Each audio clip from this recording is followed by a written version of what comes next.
내일 윤석열 대통령 탄핵 심판 최종 변론이 열립니다. 네, 윤 대통령이 최후 진술에 어떤 내용을 담을지 관심입니다. 헌법재판소에 나가 있는 법조팀 취재기자 다시 연결해 봅니다. 김영수, 이경국 기자 자세히 전해주시죠.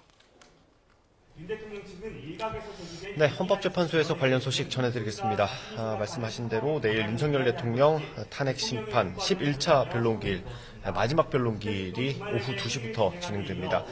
국회에서 탄핵소추안이 가결된 지 73일 만에 헌재 변론이 모두 마무리되는 겁니다. 우선 내일은 별도 증인신문은 계획되어 있지 않고요. 그동안 하지 못한 증거를 먼저 조사하고 청구인인 국회 측 그리고 피청구인인 대통령 측이 각각 2시간씩 종합변론을 진행합니다. 이후에는 당사자인 소추위원 정청래 국회 법제사법위원장 그리고 당사자인 윤석열 대통령이 시간 제한 없이 최종 의견 진술을 하게 됩니다.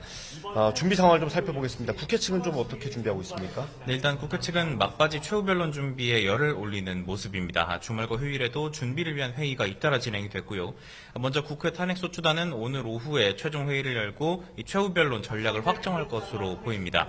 최종 의견을 진술할 정청래 법사위원장이 소추위원들의 의견을 종합해서 결정할 것으로 보입니다.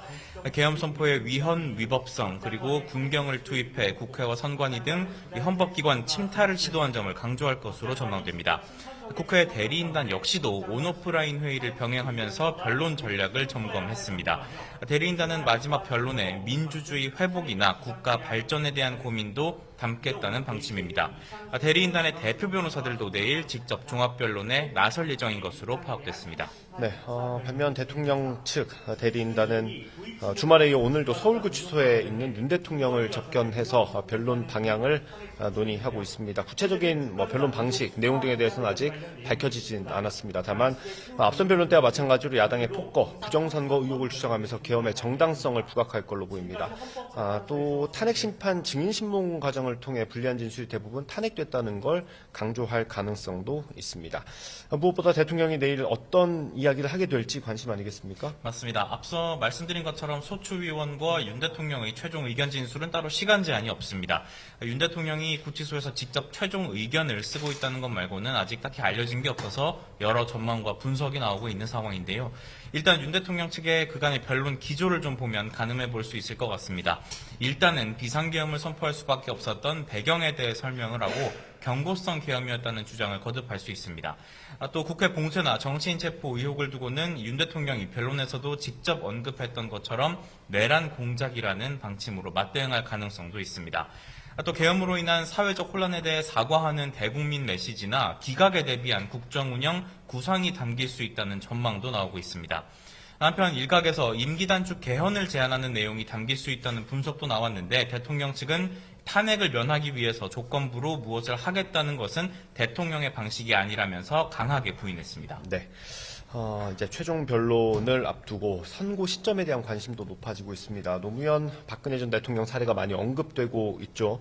각각 최후 변론 이후 14일, 11일이 걸렸습니다. 그래서 윤석열 대통령 탄핵 심판도 다음 달 10일을 전후해서 결론이 나올 거라는 전망이 나오고 있습니다. 이 기간 동안은 온전히 헌법재판소의 시간으로 보시면 되겠습니다. 재판관들이 모여서 회의하는 평의 그리고 표결을 거쳐서 최종 결론이 나올 전망입니다. 인용, 기각, 각하 이렇게 표결을 통해서 결정을 하게 되는데 이걸 취합하는 절차가 진행될 예정입니다.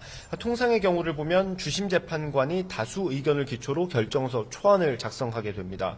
만약 주심 재판관이 소수 의견이라면 다수 의견 재판관 중에 결정서 초안을 작성하는 사람이 지정될 예정입니다. 그렇다면 선고 날짜가 내일 나올 수도 있을까요? 일단 내일이 최종 변론 기일이지만 선고 날짜를 공지하지 않을 가능성이 더 높아 보입니다. 선고 기일이 잡힐 그 주에 당사자들에게 기일을 통지를 하고 언론에도 함께 공개가 될 것으로 예상이 됩니다. 박근혜 전 대통령 탄핵 심판의 경우에는 2017년 3월 10일에 선고가 됐는데요. 이틀 전인 8일에 선고 날짜가 공지된 바가 있습니다.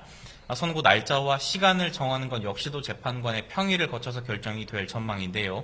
2017년엔 3월 10일 오전 11시에 선고가 이루어졌습니다.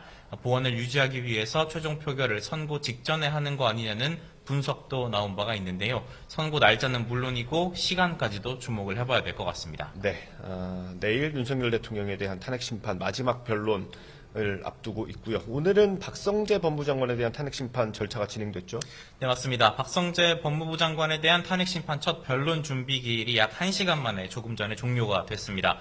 박 장관이 출석할 의무는 없었지만 직접 심판정에 나왔고요. 앞서 박 장관은 기자들과 만나서 다수의 힘만으로 밀어붙인 탄핵소추 남용이라고 주장을 했습니다. 그러면서 이런 탄핵소추 남용이 비상계엄의 원인이 되지 않았을까 생각한다고 언급하기도 했습니다.